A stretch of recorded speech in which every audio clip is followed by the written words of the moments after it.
कलकत्ते में ठहरता था सोहनलाल दुगड़ के घर पर। वो कलकत्ता के एक बड़े करोड़पति थे। जब मैं उनके घर पहुंचा, वो मुझे लेने आए तो उन्होंने पूछा कि आपके साथ कौन है? मैंने कहा ये मौनी बाबा। मौनी बाबा, इनकी क्या खूबी? मैंने कहा ये 30 साल से मौन। वो एकदम उनके पैरों पर गिरे। वो बेचारे सज्जन जो दुकानदारी करते थे, कपड़ा बेचते थे, और कपड़ा भी कुछ खास नहीं, कटफीस की एक छोटी सी दुकान थी। सोहनलाल दुगड़ जैसा करोड़पति उनके पैरों पर गिरे। सख्चाए भी, मैंने उनको इशारा किया कि सख्चाना मत। अब जब मौनी बाबा बन गए तो अब डरना मत, अभी तो बहुत कुछ होगा, ये तो शुरुआत। जब सोहनलाल दुगड़ तुम्हारे पैर में गिरेंगे तभी तुम कलकत्ते के सब मारवाड़ियों को गिरते देखोगे। तुम घबराते क्या? तुम रुको जरा। वो तो इतने घबरा गए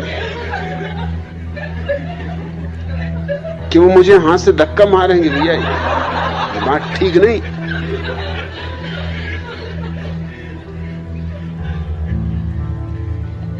घर पहुंचे, सोहनलाल ने जल्दी से अपनी पत्नी को बुलाया कि मौनी बाबा। मोहल्ले के लोग इकट्ठे हो गए कि मौनी बाबा है, 30 साल से मौन। और मौनी बाबा पे जो गुजर रही वो मैं जानू कि वो रात का वक्त देख रहा है कि कब रात आए, कि अपने दिल की मुझसे कहें। जैसी रात आई, दरवाजा जल्दी से बंद करके मेरे पैरों पर गिर पड़े और कहा कि मुझे माफ करो, मुझे ये काम करना ही नहीं, मुझे जाने दो, मैं तो अभी भागे जाता हूं, रात को चुपचाप निकल जाऊंगा। ये क्या झंझट मेरे पीछे लगा थे? इतने इतने बड़े लोग जिनके घर मुझे अगर मिलने भी जाना होता तो कोई मिलने नहीं देता, चपरासी भीतर नहीं घुसने देता। और मेरे पैर पे गिरते तो मुझको बड़ा संकोच लगता है। और स्त्रियां, उनकी सुंदर से सुंदर स्त्रियां मेरे पैर छू रही। ये क्या करवा रहे हो आप? उनका मैं कुछ नहीं करवा रहा हूं, ये मैं तुमको बता रहा हूं कि कैसी कैसी बेवकूफियां इस देश में। तुम भी उन्हीं बेवकूफों में हो जिसकी तुम 20 साल से पूजा कर रहे हो, और तुम तो अभी सिर्फ 5-6 घंटे ही मौन रहे हो। ये चमत्कार, अभी तुम 3 दिन रुको तो अभी तुम देखना, इलाज शुरू हो जाएंगे, बीमारियां ठीक होने लगेंगी। अरे उनका आप क्या कह रहे हैं? मुझ में कुछ चमत्कार नहीं, कोई शक्ति नहीं। तुम, मैंने कहा फिक्र ही मत करो, सब आ जाएगा।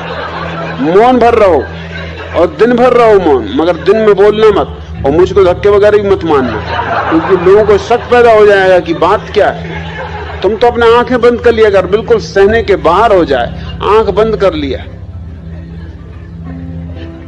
अपने भीतर ही भीतर नमोकार मंत्र पढ़ने लगे कि होने तो जो हो रहा। 3 दिन में तुमकी टुंडी पिट गई, अखबारों में फोटो आ गए। रात को मुझे फोटो दिखाएं कि क्या करवा रहे हो। अगर मेरे घर पता चल गया, अगर मेरी पत्नी बच्चों को पता चल गया,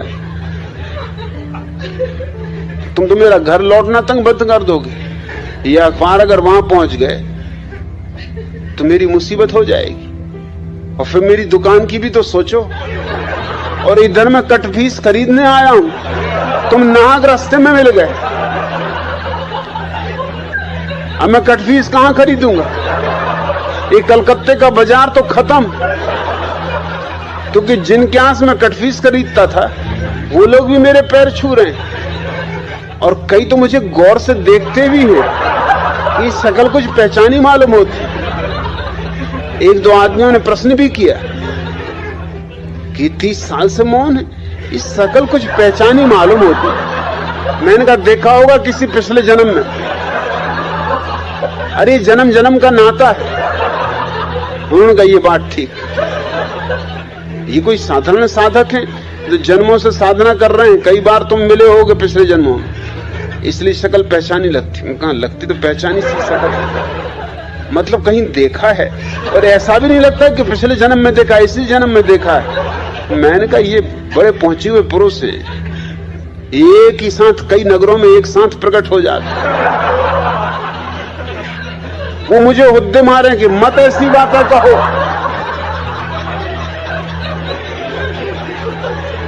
मेरी कमीज खींचे, मत कहो भैया, ऐसी बातें मत कहो, ये बिल्कुल झूठ बात है। मगर लोग मान रहे। मिठाइयां आने लगी, फल आने लगे, और रात मुझको कहें कि क्या करवा रहे हो, इतनी मिठाइयां फल में कहां ले जाऊंगा, तुम ले जाना, घर बाल बच्चों को मोहल्ले में बंटवा देना। स्टेशन पर जब उनको लोग छोड़ने आए, कटफिश तो वो खरीद ही नहीं पाए,